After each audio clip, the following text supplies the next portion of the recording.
If you are a woman over the age of 60, I want you to pause whatever you're doing and listen closely, because this conversation might protect your health, and it might just change the way you experience the healthcare system from now on. Have you ever walked into a doctor's office and left feeling smaller? Like your concerns were brushed aside? Like the words you spoke didn't carry the same weight they used to? You are not imagining it, and you are not alone. Today, I want to talk to you, not just as a doctor or a health advocate, but as someone who deeply respects the journey you have lived, the love you've given, the wisdom you've earned, the pain you've carried, and the strength that still lives in you.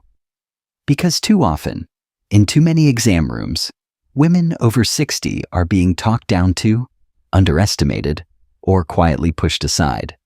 And it starts with certain questions that seem polite, but are actually red flags. In this video, I'm going to walk you through 5 specific questions that doctors sometimes ask. Questions that may seem harmless at first, but actually signal a lack of respect for your autonomy, your intelligence, and your right to make informed decisions. And more importantly, I will show you exactly what to say in return, so you stay in charge, so you stay seen, so no one chips away at your dignity, not with a soft voice or a sympathetic smile. Question 1. Are you sure you want to know the results? Let's begin with the first question you need to watch out for. It often sounds gentle, thoughtful even. The doctor glances at your chart, maybe sighs, and then asks you, "Are you sure you want to know the results?" Now, you might think they're just being kind, trying to protect you from worry, or offering you a soft landing before bad news. But here's the truth. That question is a red flag. Because behind those words is a message they're not saying out loud, a message that suggests you're too fragile, too emotional, or too old to hear the truth about your own body. And that, my friend, is not just unkind, it is dangerous. You see, when a doctor hesitates to tell you what they know, they are interrupting your right to be informed. And without information, you cannot make real choices. Without full clarity, you cannot take action. And when that happens, your health, your future, and even your independence are at risk. I want to tell you about Marlene. She was 67, warm, thoughtful, and wise. She had been feeling tired for months. She did everything right, scheduled her checkup, got her blood work done, and showed up to hear what was going on. But when she sat down with her doctor, he looked at her and said, "You probably don't want to worry about all the numbers. Everything's probably fine." Now Marlene was polite. She trusted him. So she nodded and went home. 6 months later, she could barely walk up a flight of stairs. She ended up seeing a different doctor, who reviewed that same test. Turns out, her thyroid levels were far off. A simple adjustment in medication could have made a huge difference months ago. But because of one casual, dismissive question, she had waited. She had suffered. That should never happen. Now, I want to be clear. Not every doctor who asks that question is trying to be harmful. Sometimes, they are overwhelmed, tired, short on time. But even then, it's not acceptable. Because your health is not optional. Your right to understand your body is not something they get to withhold. And here's something most people don't know.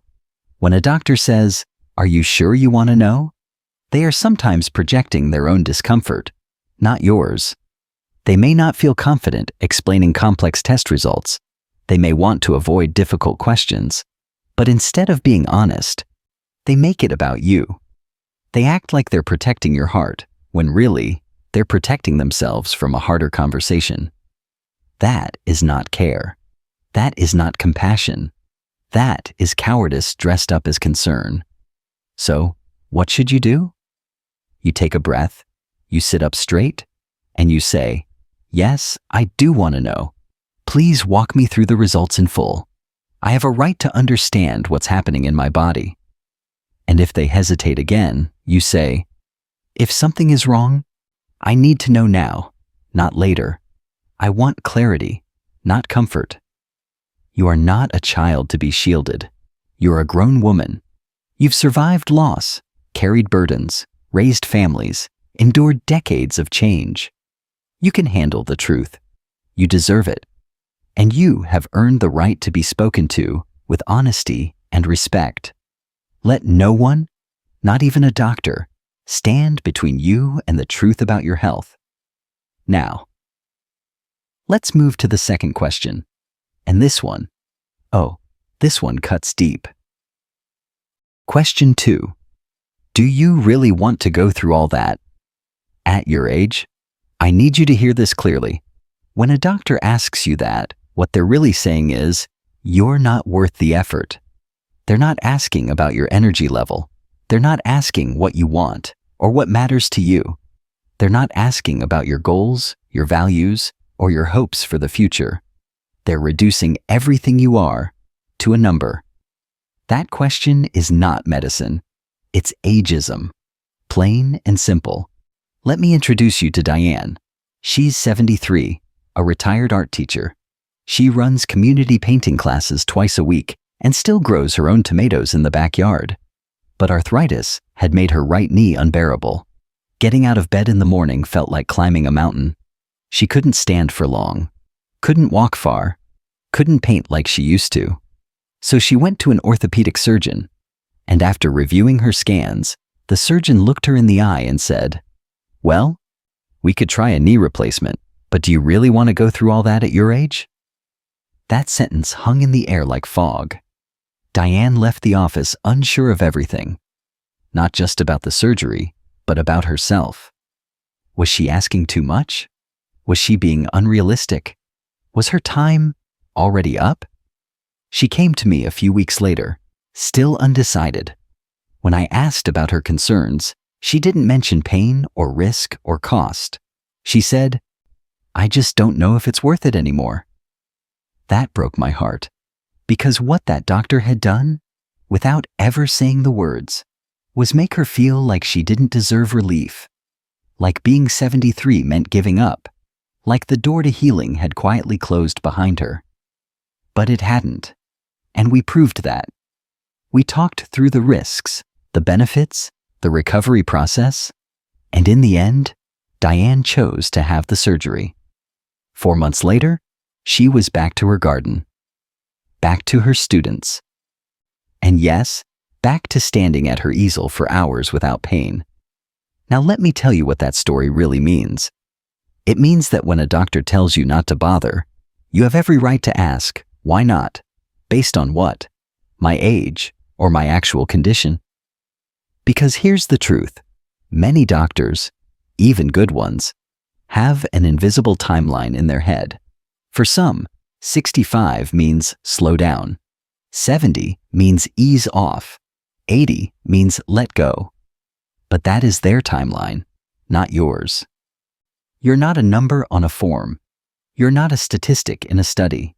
You're a full human being with a history, with desires, and yes, with a future. And I know this. Your age does not define your worth. Your comfort matters. Your quality of life matters. If pain is robbing you of joy, then yes, you deserve treatment. Yes, you deserve options. Yes, you are allowed to want more. So if a doctor ever says, "Do you really want to go through all that at your age?" I want you to say this: yes, because I want to live well, not just survive. Yes, because I'm not done yet. Yes, because my age does not cancel my right to care. You do not need permission to want relief. You do not need to justify your hope. You are not too old for comfort. You're not too old for healing. You're not too old to matter. Now let's move on to the third question. And this one, it's wrapped in something even trickier: the illusion of peace. Question 3. Have you considered just letting nature take its course? Now, let me be clear. There is a time and place for this kind of conversation. When someone is facing a terminal diagnosis and they've made peace with it, or when aggressive treatment would do more harm than good, then yes, letting nature take its course can be a wise and dignified choice. But what I've seen, far too often, is this question being used before those moments. Used on people who are still strong, still active, still hopeful, and worst of all, used as a shortcut. A way for doctors to avoid explaining real options. A way to make a decision for you without ever really inviting you into the conversation. Let me tell you about someone I'll never forget, Vivian. She was 83. She lived alone by choice. Sharp mind, steady hands, stylish as ever. Every Thursday, she volunteered at her local library, reading to children. She played bridge on Sundays, called her sister every morning, and still baked banana bread from scratch. One day, she found a small lump in her breast. Her mammogram confirmed it. Stage 1 breast cancer. Very early, very treatable. But the doctor she saw barely gave her a moment to breathe. He sat down and said, "Well, at your age, maybe it's time to let nature take its course." No referral, no oncologist, no conversation about treatment options, just a quiet, pre-decided message. You're old, let it go. When Vivian came to see me, she looked confused. Not frightened, but dismissed. She said, "Do I even need to fight this? Or am I just being unrealistic?"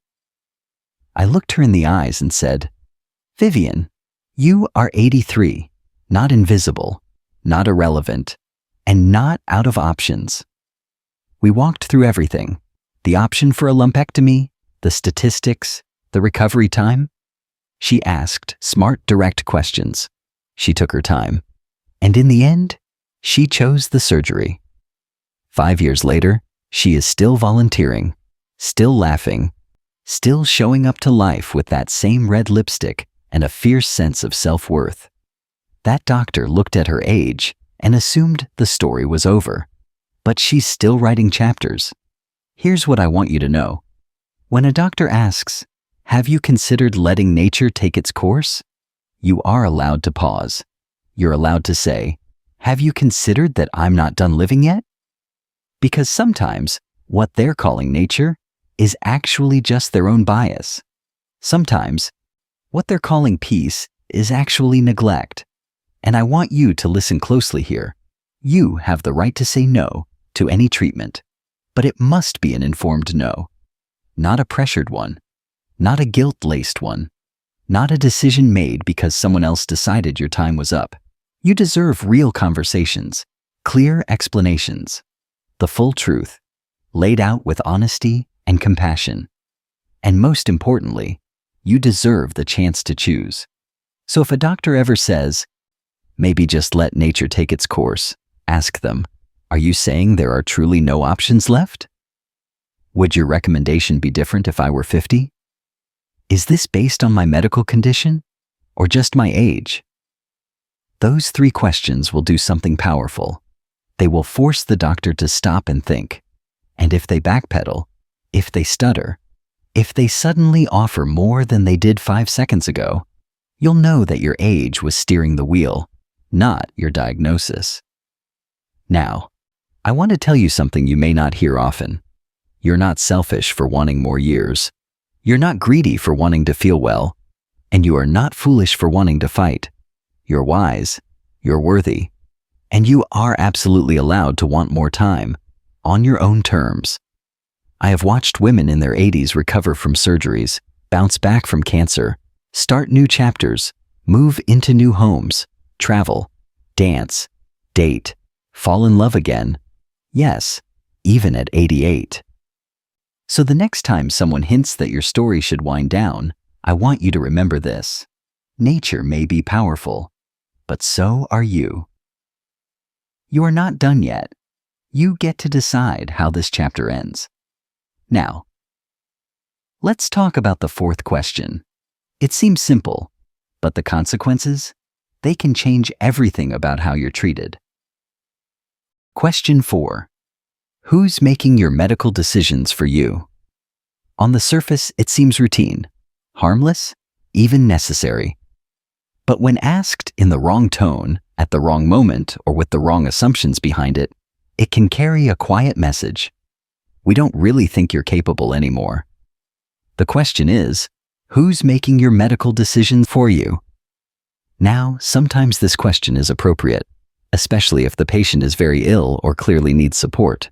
But too often, it's used when there's no reason for it, no evidence of cognitive decline, no real cause for concern, just a quiet assumption based on your age, your gray hair, or the fact that you showed up with a family member. And once that assumption makes its way into your chart, the consequences can follow you. Let me tell you about Lorraine. She was 77, still worked part-time at her church, balanced her checkbook to the penny, took care of her own medications, and called her 3 grandchildren every Sunday. One afternoon, she had a checkup scheduled. It was raining heavily, so her son offered to drive her. At the appointment, the nurse asked about her medications. Lorraine paused for a moment, thinking through the doses. And just like that, the doctor turned to her son and said, "Do you usually help her make her medical decisions?" Lorraine told me later that she felt like she disappeared in that moment. The rest of the appointment was mostly directed at her son. Questions, instructions, follow-up plans, all spoken around her, not to her, as if she had quietly been moved to the background of her own healthcare. But here's what most people don't know. When a doctor even suspects that a patient might be cognitively impaired, even without testing or formal conversation, they might start making notes in your file. They might write things like, possible memory concerns, may benefit from family involvement, recommend reassessing decision-making capacity. And once those notes exist, they stay. They can affect your ability to make future choices about your care.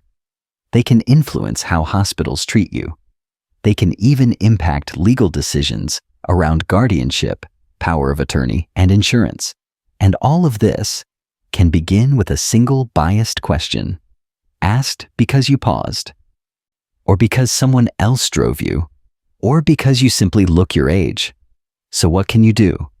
First, you respond, calmly but clearly. I make my own medical decisions. My family is here to support me, not to replace me. Then you ask, is there a specific reason you're asking? That one sentence, spoken with clarity and confidence, forces the doctor to check their assumptions. It reminds them that you are the one in charge, that you are listening, and that you will not be ignored. And here's the truth that matters most. Even if you forget a word, even if you mix up a date, even if you lean on your daughter or son for support, that does not mean you've lost your independence. It means you're human. It means you value help, but you are still the driver of your life. Doctors don't get to take away your voice because of a pause, a wrinkle, or a quiet moment of hesitation. You have lived too long, learned too much, and fought through too many storms to be spoken around. So the next time a doctor looks past you and asks, "Who's making your medical decisions?" you look them in the eye and say, "I am, until the day I can't. And today is not that day." Now, let's move to the 5th and final question. And while it might seem innocent at first, it often hides a deeper intention. Question 5. Are you still driving? Let's talk about the 5th and final question. Out of all the questions we've covered so far, this one might sound the most innocent. Harmless even. It often comes up casually, almost as small talk. You might be in for a checkup, maybe a follow-up for arthritis or blood pressure, and suddenly the doctor asks, "Are you still driving?" Now, if there's a specific concern, a medication that affects reaction time, a recent accident, a neurological symptom, then yes, the question makes sense. Safety is important. Driving is a serious responsibility. But what if there's no obvious reason to ask? No history of accidents, no diagnosis that affects your awareness, no indication that anything is wrong at all? Why are they asking? That's when this question becomes a subtle test. A quiet way to evaluate your independence, without telling you that's what they're doing. And that's exactly why it's dangerous. You see, are you still driving? Is not always just about your car. It's often about control, about whether the doctor sees you as capable or not, about whether they trust your judgment, or whether they're starting to see you as someone who needs to be monitored, managed, or even reported. And here's what most people don't realize. The way you answer that question, and how the doctor interprets it, can end up in your medical record, not as a simple yes or no, but as a subtle judgment call. I've seen it happen far too many times. If you say yes, they might write, "Patient still driving, may not be aware of personal limitations." If you say no, they might write, "Loss of independence, consider further evaluation." Do you see what's happening? Either way, your response can be twisted, and that note in your chart might trigger more questions, more scrutiny, even reports to state driving authorities, sometimes without your knowledge. Let me tell you about Carol. She was 80 years old, active, alert, and proud. She still drove herself to her church choir every Wednesday evening. She volunteered at the food pantry. She used a calendar, checked traffic apps, and made sure her eyesight stayed up to date. She came in one day to talk about some mild joint pain in her hands. Halfway through the appointment, her doctor, out of nowhere, asked, "You're still driving?" Carol nodded. "Of course," she said, "just not at night anymore, because I prefer to be cautious." That was it. A simple, honest answer. 2 weeks later, she received a letter from the state's Department of Motor Vehicles informing her that a concern had been reported. Her license would be reviewed. She was stunned. When she looked at the doctor's notes, she saw the phrase, "80-year-old patient still driving, expressed some caution, may require assessment." All because of one question and one assumption. Carol had done nothing wrong. She wasn't unsafe, she wasn't confused, she was just older. And that, apparently, was enough to trigger doubt. This is why you need to listen closely when that question comes up. And this is why you need to respond with awareness. Because sometimes it's not a medical question. It's a silent judgment. So what should you say? You say this: "Yes, I drive. Why do you ask? Is it related to something specific today?" That one sentence turns the question back on them. It makes the doctor clarify their intention.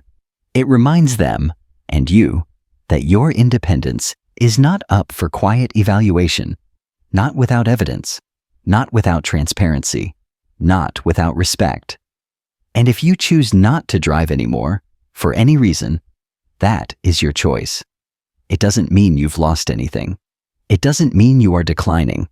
It simply means you are being thoughtful, wise, intentional. Because here's the truth. Aging doesn't mean disappearing. It doesn't mean shrinking. It doesn't mean handing over the keys to your own life just because someone else is uncomfortable with your strength. If and when the time comes that you do need to stop driving, let that be your decision, not a judgment made behind closed doors. You have earned the right to be treated as a whole person, not just as a patient, not just as a number, not just as someone to be quietly managed. You're still in the driver's seat, and if anyone forgets that, remind them. You are the authority of your life. You've now heard all 5 questions. Each one may seem small on its own, a gentle comment, a passing moment. But together, they reveal something deeper. They reveal how easily the healthcare system can overlook, underestimate, and even quietly erase the voice of older women. But now, you know better. You know that when a doctor asks, "Are you sure you want to know the results?" your answer is yes, because knowledge is power. When they say, "Do you really want to go through all that at your age?" you say yes, because your comfort and joy matter at every age. When they ask, Have you considered just letting nature take its course? You ask for evidence, not assumptions.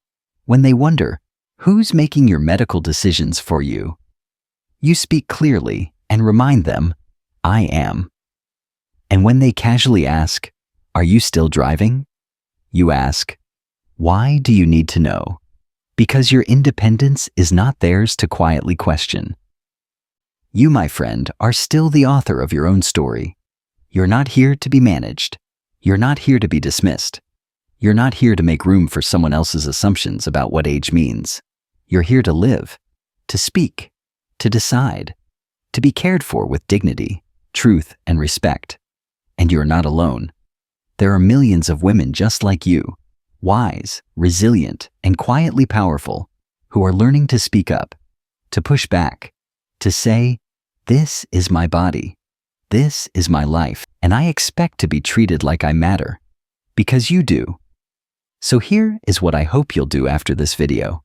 Tell someone else what you've learned. Share this video with a friend, a sister, a neighbor, someone who might be facing these questions and not yet know what to say. Leave a comment below and tell us. Have you ever faced one of these questions? How did you respond? What would you say now? The more we share, the more we protect one another. The more we speak, the harder we are to ignore. And finally, remember this, always. Age is not something to hide. It is something to honor. You are not less than you used to be. You are more experienced, more discerning, more alive. You are still growing, still becoming, still deserving. Until the very last page of your story, you hold the pen. And no one, no doctor, no chart, no assumption, gets to take that away from you. Thank you for being here. Thank you for standing in your power.